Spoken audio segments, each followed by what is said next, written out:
আজকের tech news শুরু করা যাক একটা অন্যরকম খবর দিয়ে। যারা ইউএসএতে বা আমেরিকায় ঘুরতে যান তারা সাধারণত অ্যালবামাতে গেলেই ইউএসএ স্পেস অ্যান্ড রকেট সেন্টারে একবার ঘুরে আসেন এবং সেখানে অনেক কিছু স্পেসের ব্যাপারে বা রকেটের ব্যাপারে বা প্লেনের ব্যাপারে মহাজাগতিক বা মহাকাশের বিভিন্ন রকম ব্যাপারে অনেক রকম কিছু আছে। একটা পার্ক মতো তৈরি করা আছে, সেখানে অনেক কিছু শেখা যায়। সত্যিই একটা ভালো জায়গা। এবং তারা এই করোনার জন্য, মহামারীর জন্য এখন অর্থাভাবে ভুগছে। তারা তাই জন্য ক্রাউড ফান্ডিং চেয়েছে এবং তাদের যে অন্যান্য ব্রাঞ্চগুলো ছিল সেই ব্রাঞ্চগুলো বিভিন্ন শহরে তারা বন্ধ করে দিয়েছে। 3-4টে ব্রাঞ্চ ছিল, সব বন্ধ করে দিয়েছে এবং এটাও সম্ভবত চিরকালের মতো বন্ধ হয়ে যাবে যদি ক্রাউড ফান্ডিংয়ে তাদের 1.5 মিলিয়ন টাকা না ওঠে। জানি না শেষ অবধি 1982 সালে তৈরি এই সেন্টারটা চালু থাকবে না বন্ধ হয়ে যাবে।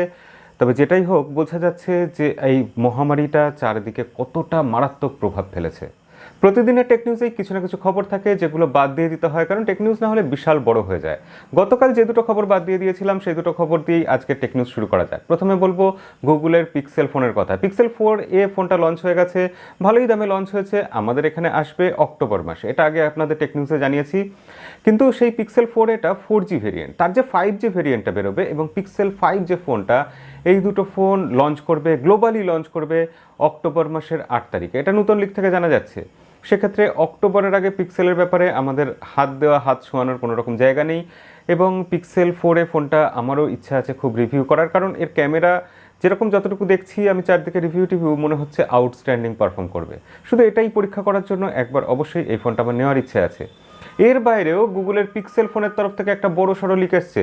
গুগল 2021 সালে পিক্সেল ফোনে তারা ফোল্ডিং পিক্সেল ফোন লঞ্চ করতে পারে এরকম লিক, এবং এটা বেশ ভালোই একটা জোরদার লিক, কারণ গুগল পেটেন্ট ফাইল করেছে একটা ফোল্ডিং ফোনের। এছাড়াও বিভিন্ন জায়গা থেকে, বিভিন্ন সোর্স থেকে খবর এসছে।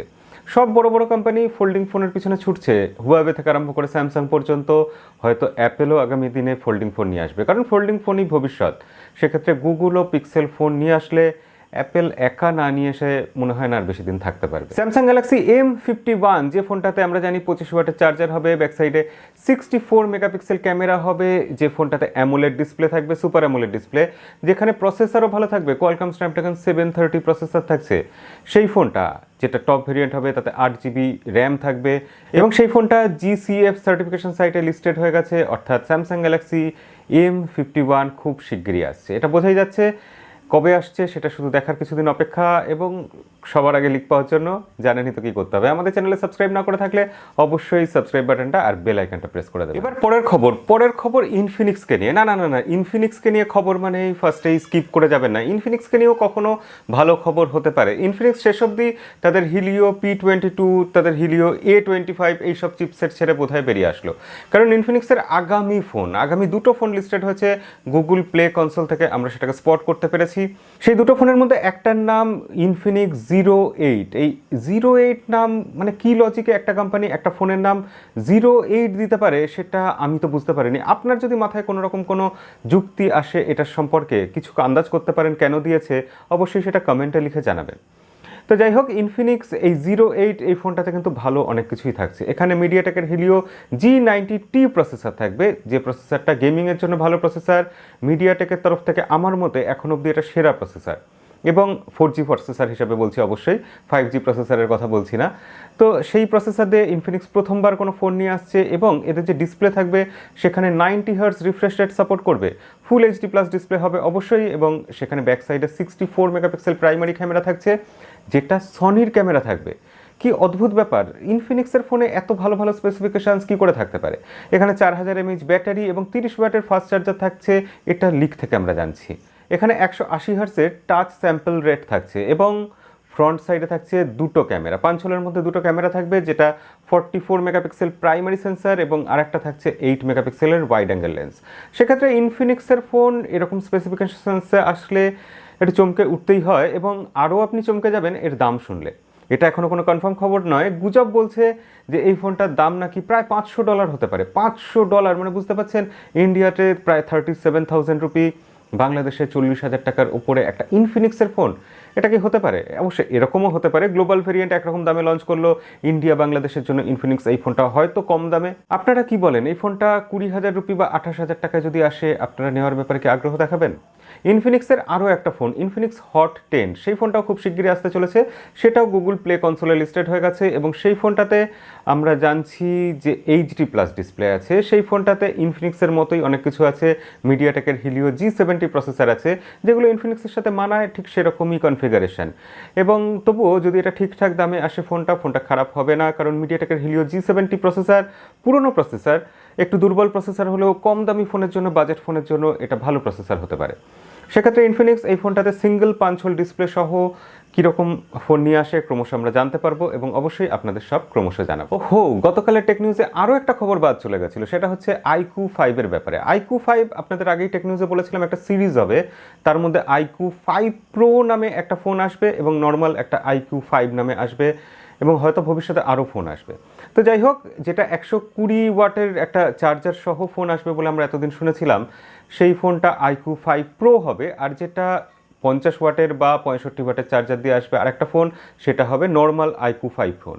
কিন্তু এর বাইরেও iQoo 5 ফোনগুলোতে অসম্ভব ভালো বেশ কিছু জিনিস থাকছে।